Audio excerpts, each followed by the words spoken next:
আসসালামু আলাইকুম, আমি মোহাম্মদ হাসনাইন টিএসপি টেলিকম থেকে। আমি দীর্ঘ 3.5 বছর যাবত দুলাহাট মোবাইল সার্ভিসিং এর কাজ করি। আমার একটি দোকান রয়েছে এবং সেই সুবাদে অনেক কাস্টমার আমাকে জিজ্ঞেস করে আমরা 10-11 হাজার টাকার ভিতরে একটি মোবাইল কিনতে চাই, আসলে কোন ফোনটি ভালো হবে। আজকে আমি আপনাদেরকে একটি মোবাইলের ব্যাপারে সাজেস্ট করব, সেটা হচ্ছে আমাদের দেশীয় ব্র্যান্ড সিম্ফনি ইনোভা 30। এই ফোনটি খুব আমার দেখা মতে মোটামুটি ভালো একটি ফোন, কারণ আমি আপনাদেরকে বুঝিয়ে বলতেছি, অনেকেই বিষয়গুলো জানেন না, বিদায় ডিসিশন নিতে পারেন না আসলে আমরা কোন ফোনটি নিব। সিম্ফনির এই ফোনটিতে রয়েছে স্টোরেজ হিসাবে 128 GB, বর্তমানে যেটা খুবই প্রয়োজনীয় একটা সিস্টেম। কারণ আপনি যদি 32 GB অথবা 64 GBর ফোন কিনেন, 64 GBও মোটামুটি চলে, তবে 128 GB থাকলে আপনার জন্য বেটার একটা সার্ভিস আপনি পেতে পারেন। আপনার ফোনে যখন অনেকগুলো সফটওয়্যার ইনস্টল করবেন, তখন দেখবেন যে যেই ফোনগুলোতে 32 GB রয়েছে, আপনারা অল্প কিছু কমের জন্য আসলে কম স্টোরেজের ফোনগুলো কিনেন না বুঝে। অনেকে ফোনের মডেল এবং সৌন্দর্য দেখে কিনে ফেলেন,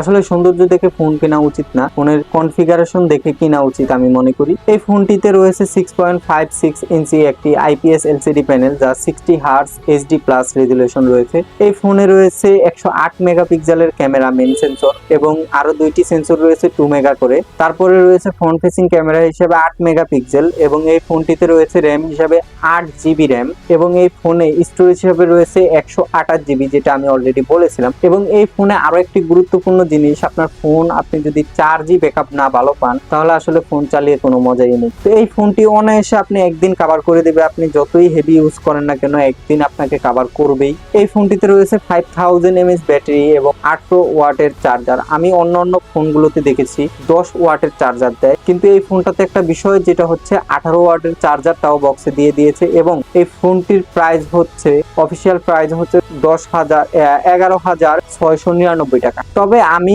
বিভিন্ন মার্কেট ঘুরে দেখেছি, আপনারা এই ফোনগুলো আরো কিছুটা কমেও কিনতে পারেন। তাদের অফিসিয়াল দোকান থেকে কিনলে আপনারা এই রেটই কিনতে হবে, কিন্তু এছাড়া যেই দোকানগুলো রয়েছে, আলাদা যে শপগুলো রয়েছে, তাদের যে ডিলারগুলো রয়েছে, তাদের কাছ থেকে আপনারা আরো কমে কিনতে পারবেন। আপনারা 10,500 টাকা অথবা 11,000 টাকায় এই রেঞ্জের ভিতরে কিনতে পারবেন এই ফোনটাকে। এবং এই ফোনটাতে যে ডিসপ্লেটা রয়েছে, এটাও একটি ভালো ডিসপ্লে। মোটামুটি এই রেঞ্জের ভিতরে এই ফোনটা দিয়ে আপনি মোটামুটি সব ধরনের কাজই করতে পারবেন, রেগুলার ইউটিউব, ফেসবুক সবকিছু স্ক্রল করতে পারবেন, কোনো সমস্যা হবে না আশা করি। তো এই ফোনটা নিয়ে কার কি মতামত আমাদেরকে কমেন্ট করে জানাতে পারেন। এবং এই ফোনটা এই রেঞ্জের ভিতরে আমার দেখা ভালো একটি ফোন।